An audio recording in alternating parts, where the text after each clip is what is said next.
The Austin Independent School District is looking for a new superintendent, and the district's labor union wants a say and a change in that process.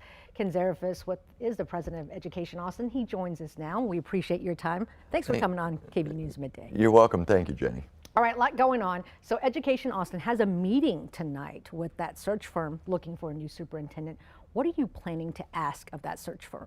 Well, I think first of all, we're happy to be able to have that type of engagement with the search firm and the respect to the workers that this district is about. And so that's a positive step in the right direction. I think what we want to see is we've had a couple of superintendents that have been brought in from outside that really didn't understand the culture and climate of Austin. It didn't work well. Dr. Karstafen, Dr. Elizalde really couldn't get a foothold here. And I think that you've got to change a system if you're going to change the type of applicants you receive.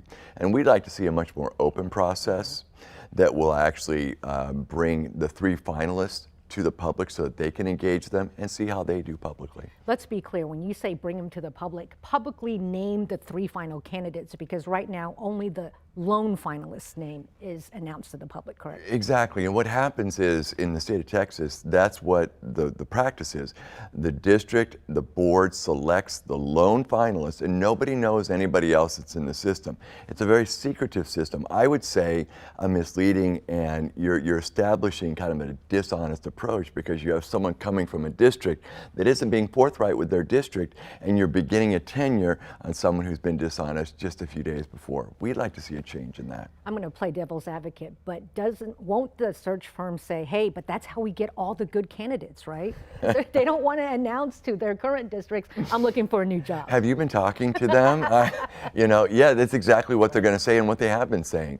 And what we see, rather that, yes, it will limit, we think it will filter out those who don't have the spine to be able to meet with community, to be honest about their desire to search for work, which we think should be open. So you want a superintendent with the spine. Okay. It would be nice. Noted. Okay. Well, the district is taking feedback from the community about what they want to see in their next superintendent. What are you hearing from teachers and your other employees about what they want, like specific characteristics?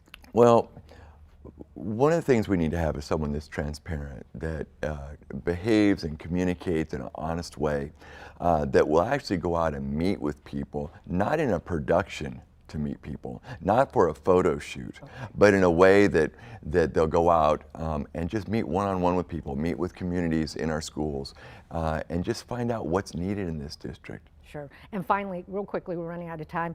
Education Austin will launch a new campaign next week asking for a pay raise. Tell us more about that. Yeah, this is our We Know Our Worth campaign. And so what we're asking for is a $12 an hour raise for all hourly employees, a 12% raise for contracted employees, and adjustments to the workload because it's just become extraordinary through the pandemic. More and more work, and we're not seeing the pay keeping up with it. So we're very excited about it. We kick it off on Monday at 11 o'clock at the AFL-CIO. We hope people can come and see that, and they'll hear from our members of how they're struggling and why they need more. Yeah, because we have a huge teacher shortage still, as does all the other It's huge. We know our worth. So Ken Zarifis, President of Education Austin, thank you so much for joining us in person.